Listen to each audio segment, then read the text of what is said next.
नमस्कार, ओम शांति। बहुत बहुत स्वागत और अभिनंदन आप सभी का 18 फरवरी 1984 की अव्यक्त मुरली की इस विशेष चर्चा में। तो आज प्यारे शिव बाबा ने अपने स्नेही बच्चों से मिलने की इच्छा व्यक्त की है। सोचिए जरा, स्नेह के सागर स्वयं अपने बच्चों से रूबरू होने साकार सृष्टि में पधारे हैं। बाबा समझाते हैं कि जैसे बच्चे स्नेह से उन्हें याद करते हैं, हाँ, उनका आवाहन करते हैं, वैसे ही बाबा भी उस स्नेह के बदले पदम गुणा स्नेह का रिटर्न देने के लिए साकार रूप में मिलने आते हैं। और यहाँ एक बहुत ही खूबसूरत बात सामने आती है। बाबा तो हमें अशरीरी बनाते हैं, देह भान से परे निराकार स्थिति का अनुभव कराते हैं, लेकिन बच्चे अपने स्नेह के बल से निराकारी और आकारी बाप को भी अपने समान साकारी स्वरूप में खींच लाते हैं। ये है ना स्नेह की शक्ति, उसका जादू। हाँ, ये स्नेह का जो आदान प्रदान है, ये वास्तव में इस आध्यात्मिक यात्रा का कह सकते हैं सार है। बाबा बच्चों के इसी निर्मल स्नेह को और बाप समान बनने के उनके पुरुषार्थ को, उनके गुणों को देखकर अत्यंत हर्षित होते हैं।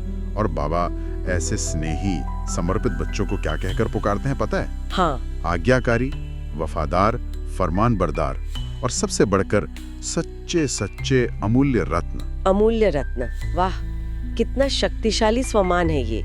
बाबा तो यहाँ तक कहते हैं कि इन ब्राह्मण बच्चों, इन आध्यात्मिक रत्नों के सामने दुनिया के जो स्थूल हीरे जवाहरात है ना, हाँ, वो तो कुछ भी नहीं। वो मिट्टी के समान है, उनकी कोई कीमत ही नहीं। क्या हमें हर पल ये नशा, ये स्वमान रहता है कि हम स्वयं भगवान के गले की विजय माला के अमूल्य चमकते हुए रत्न हैं? ये सिर्फ सोचना नहीं है, ये हमारी असलियत है। बिल्कुल, असलियत।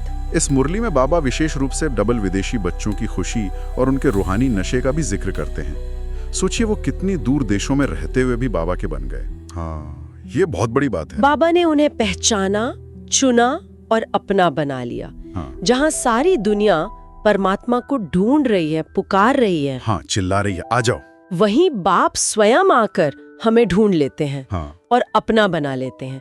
ये अनुभव कितना अनोखा और मतलब भाग्यशाली महसूस कराता होगा। ये जो फर्क है ना, ये बहुत गहरा है। ये इस मार्ग की खासियत को दिखाता है। एक तरफ दुनिया की आत्माएं पुकार रही हैं, प्रभु आ जाओ, दर्शन दो, और दूसरी तरफ बाबा के बच्चे कौन सा गीत गा रहे हैं? हाँ, कौन सा? पा लिया सब कुछ तुमसे, अब न कुछ पाना रहा, तुम ही से बैठूं, तुम ही से खाऊं, तुम ही से सदा साथ रहूं। कहाँ वो विरह की पुकार और कहाँ ये मिलन का सदा साथ का अनुभव। ये सचमुच रात और दिन का अंतर है। बिल्कुल।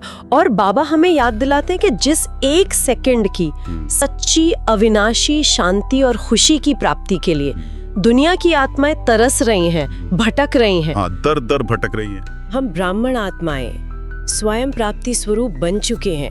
वो परमात्मा का गायन करने वाले हैं और हम उनकी स्नेह भरी गोदी में पलने वाले बच्चे। हाँ, बिल्कुल। वो मदद के लिए चिल्लाने वाले और हम हर कदम श्रीमत पर चलकर अपनी मंजिल तक पहुंचने वाले, वो दर्शन के प्यासे, और हम बाबा के द्वारा स्वयं दर्शनीय मूर्त बन गए हैं। और यहाँ बाबा भविष्य का एक बहुत मार्मिक दृश्य भी दिखाते हैं। वो कहते हैं कि जब दुनिया में दुख, दर्द, अशांति और बढ़ेगी, जब सहारे छूट जाएंगे, हाँ, तब यही दुनिया की आत्माएं हमारे पास आएंगी। एक सेकंड के शांति भरे दर्शन के लिए, हमारी एक शांत दृष्टि पाने के लिए तरसेंगे, प्यासों की तरह। शायद उस समय हमें अपनी श्रेष्ठ ब्राह्मण जीवन और इसकी प्राप्तियों का जो असली मूल्य है ना, वो और भी गहराई से समझ आएगा। ये बहुत जरूरी बात है, क्योंकि कभी-कभी अभी वर्तमान में रहते हुए ये जो सहज प्राप्ति है, इसके कारण हम अलबेलेपन में आ जाते हैं या साधारणता में कैजुअल हो जाते हैं। अपनी इस अद्वितीय श्रेष्ठता को, अपने भाग्य को भूल जाते हैं।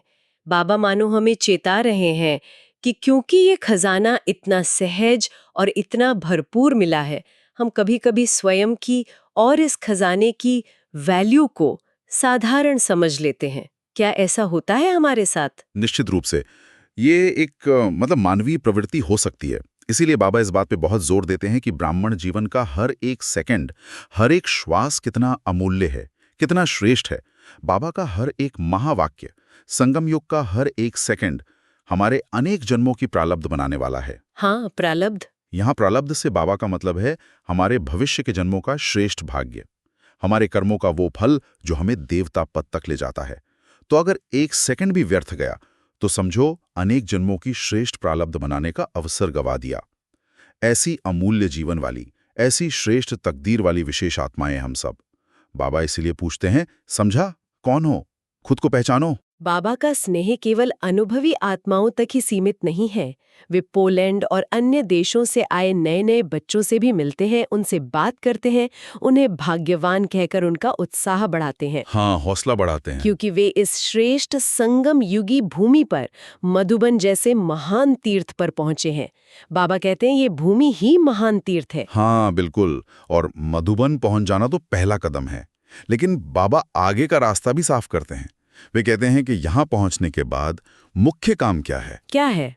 सदा याद में रहना, याद के अभ्यास को निरंतर आगे बढ़ाते रहना। जो भी ज्ञान और योग की बातें सीखी हैं, उन्हें अपने जीवन में उतारना और बढ़ाना। बाबा भरोसा दिलाते हैं कि अगर सदा बाप के साथ दिल का संबंध जोड़कर रहेंगे, तो इस संबंध से लगातार प्राप्ति होती रहेगी। और प्राप्ति क्यों होगी? क्योंकि आज दुनिया को जिस चीज की सबसे ज्यादा जरूरत है, सच्ची खुशी और सच्ची शांति, वो इसी राजयोग के अभ्यास से सदा काल के लिए मिलती है और कहीं नहीं। बाबा का निर्देश बहुत साफ है। इस प्राप्ति को, इस अभ्यास को कभी छोड़ना नहीं है, सदा अपने साथ रखना है, जैसे कोई अनमोल खजाना मिल गया हो। बाबा कहते हैं इससे इतनी खुशी मिलेगी मानो खुशी की खान हाथ लग गई हो। हाँ, खुशी का खजाना। और जब हम स्वयं भरपूर होंगे, तभी तो औरों को भी सच्ची खुशी और शांति बांट सकेंगे ना। बाबा प्रेरणा देते हैं कि ये रास्ता दूसरों को भी बताना है। सोचिए, दुनिया की अरबों आत्माओं में से आप चंद आत्माएं चुनकर यहाँ तक पहुंची हैं। ये भी तो तकदीर की महान निशानी है। बिल्कुल। और बाबा शांति कुंड का उदाहरण देते हुए कहते हैं कि जैसे शांति कुंड में पहुंचकर शांति का अनुभव होता है, वैसे ही हम आत्माएं, हम स्वयं शांति का स्वरूप बनकर, स्वयं शांत रहकर सबको शांति का दान दे सकते हैं। हाँ, यही तो मनुष्य जीवन की विशेषता है। बिल्कुल। अगर जीवन में शांति ही नहीं, तो वो मानव जीवन कैसा? बाबा कहते हैं हम अपनी आत्मिक अविनाशी शांति के अनुभव से स्वयं को और अनेकों को सच्ची शांति पाने का रास्ता बता सकते हैं, और ऐसा करके हम पुण्यात्मा बन जाते हैं। बाबा के अनुसार किसी अशांत आत्मा को शांति का अनुभव कराना, उसे शांति का मार्ग दिखाना, इससे बड़ा पुण्य का काम और कोई नहीं। सही बात है। लेकिन इसकी पहली शर्त है, पहले स्वयं भरपूर बनो। जब हम खुद शांति, खुशी, शक्ति से भरपूर होंगे, तभी दूसरों के प्रति सच्चे अर्थों में पुण्यात्मा बन सकेंगे। ये तो हुई स्वयं के पुरुषार्थ और दूसरों को रास्ता दिखाने की बात। अब आते हैं सेवाधारियों पर, जो इस ज्ञान यज्ञ में अपना तन, मन, धन लगाकर सेवा करते हैं। बाबा कहते हैं कि ये सेवा की लॉटरी भी कोई साधारण लॉटरी नहीं है। नहीं, बिल्कुल नहीं। ये सदा काल के लिए संपन्न बनाने वाली लॉटरी है। सेवा द्वारा आत्मा सदा काल के लिए रूहानी खजानों से भरपूर हो जाती है। बाबा सभी सेवाधारियों से पूछते हैं, सब फर्स्ट प्राइज लेने वाले हैं ना? हाँ, और बाबा साफ करते हैं कि ये फर्स्ट प्राइज है क्या? ये है स्वयं संतुष्ट रहना और अपनी सेवा द्वारा सबको संतुष्ट करना। ये डबल लक्ष्य है। डबल लक्ष्य? हाँ। बाबा गहराई में जाकर सवाल पूछते हैं, क्या सेवा के दौरान स्वयं भी संतुष्ट रहे और दूसरों को भी संतुष्ट किया? कहीं ऐसा तो नहीं हुआ कि सेवा करते करते किसी बात पर खुद असंतुष्ट हो गए, या हमारी किसी बात से कोई दूसरा नाराज या असंतुष्ट हो गया? अगर स्वयं भी संतुष्ट रहे और दूसरों को भी संतुष्ट किया, तभी नंबर 1 विजयी कहलाएंगे। हर कार्य में ऐसी विजय पाना ही सच्ची सफलता है। न स्वयं किसी भी परिस्थिति में डिस्टर्ब हों और न ही अपनी किसी कमजोरी से दूसरों को डिस्टर्ब करें। यही असली जीत है। बाबा यहाँ सच्चे सेवाधारी की एक बहुत सुंदर परिभाषा भी देते हैं। सच्चा सेवाधारी कौन? जो सदा अपनी रूहानी दृष्टि, आत्मिक दृष्टि, हाँ, आत्मिक दृष्टि और रूहानी वृत्ति, यानी आत्मिक नजरिए से एक रूहे गुलाब बनकर दूसरी रूहों को, आत्माओं को खुश करने वाला हो।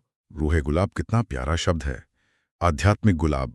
अब फिर से पूछते हैं, जितना समय भी सेवा की, क्या उतना समय रूहानी गुलाब बनकर सेवा की? या बीच बीच में कोई कांटा तो नहीं आ गया, क्रोध का, ईर्ष्या का या कोई और? ये रूहे गुलाब का उदाहरण बहुत शक्तिशाली है। जैसे स्थूल गुलाब कांटों के बीच रहकर भी अपनी खुशबू फैलाता रहता है, वो खुद कांटा नहीं बन जाता। सही बात है। वैसे ही रूहानी गुलाब यानी सच्चा सेवाधारी किसी भी प्रकार के नेगेटिव माहौल या परिस्थितियों के असर से न्यारा और प्यारा रहता है। वो परिस्थितियों को अपने ऊपर हावी नहीं होने देता।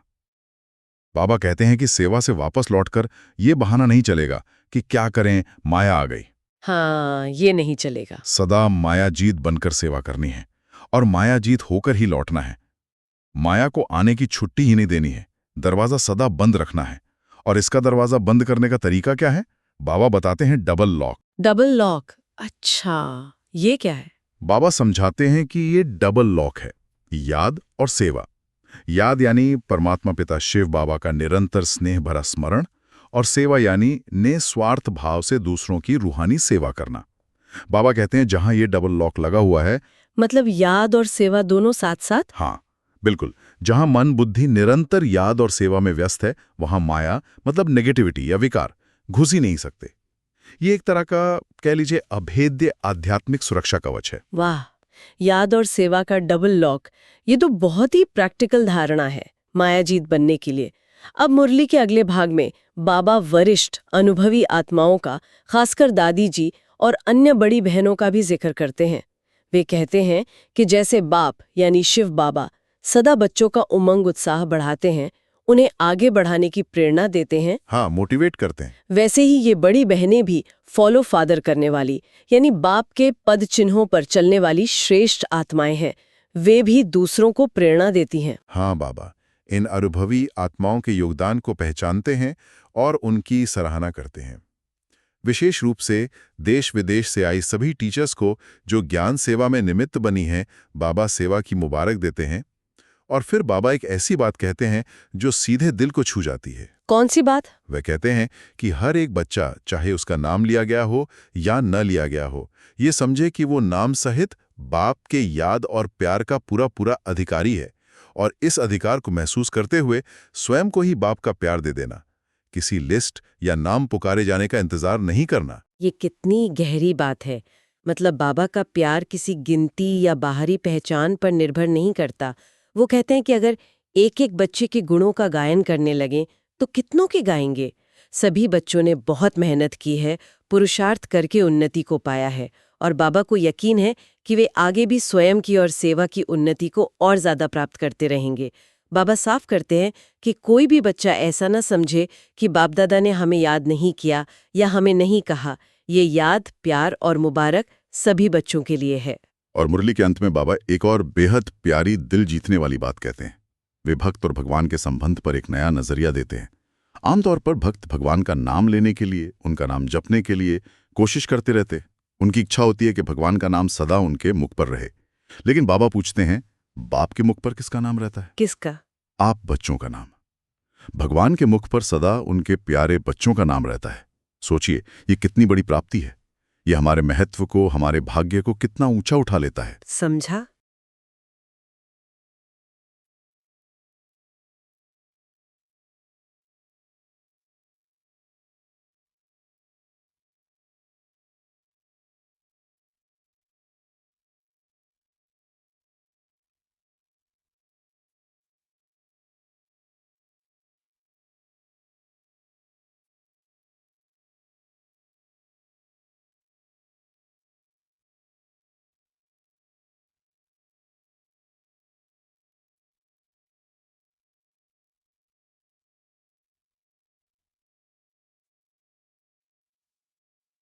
सचमुच ये तो बहुत ही अद्भुत एहसास है कि स्वयं भगवान हमें इतना स्नेह करते हैं, हमें इतना महत्व देते हैं कि उनका नाम हमारे मुख पर हो न हो, हमारा नाम उनके मुख पर सदा रहता है।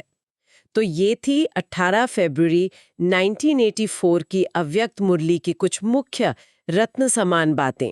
बाबा का अथाह स्नेह, ब्राह्मण जीवन का अतुलनीय अमूल्य महत्व, साधारणता से ऊपर उठकर अपनी श्रेष्ठता को पहचानने की प्रेरणा, और याद तथा सेवा की शक्ति पर विशेष जोर। कितनी गहराई, कितना प्यार भरा है इन महावाक्यों में। वास्तव में ये मुरली हमें बार बार हमारी अलौकिक पहचान, हमारी श्रेष्ठता और हमारे महान भाग्य की याद दिलाती है, ताकि हम रोजमर्रा की बातों में फंसकर या सहज प्राप्ति के कारण अलबेलेपन में आकर अपने इस खजाने को भूल न जाएं। बाबा हमें केवल याद करने वाले भक्त नहीं, बल्कि सदा याद स्वरूप, याद में समाये हुए। हाँ, याद में समाये हुए योगी बनने की प्रेरणा देते हैं। संतुष्ट रहकर संतुष्ट करने वाले, रूहानी गुलाब बनकर खुशबू फैलाने वाले बनने की प्रेरणा देते हैं। आज के इस गहरी चर्चा से एक विचार अपने आप ही मन में आ रहा है।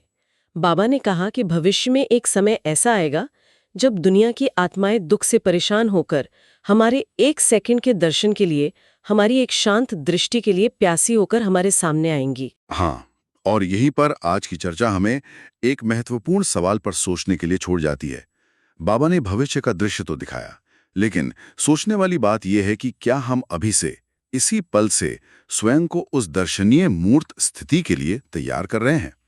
क्या हमारा पुरुषार्थ इतना तेज है, हमारी रूहानी स्थिति इतनी शक्तिशाली और शांत बन रही है कि भविष्य में जब कोई प्यासी आत्मा हमारे सामने आए तो हमारी सिर्फ एक झलक से, हमारी एक सेकंड की दृष्टि से ही उसे शांति, शक्ति और शीतलता का गहरा अनुभव हो सके? हम खुद को इस लायक कैसे बनाएं? इस पर मनन किया जा सकता है। बिल्कुल सही कहा। स्वयं को ऐसी दर्शनीय मूर्त कैसे बनाएं कि हमारी उपस्थिति ही शांति का कंपन फैलाए। इसी गहरे विचार के साथ आज की इस मुरली चर्चा को यहीं विराम देते हैं। ओम शांति।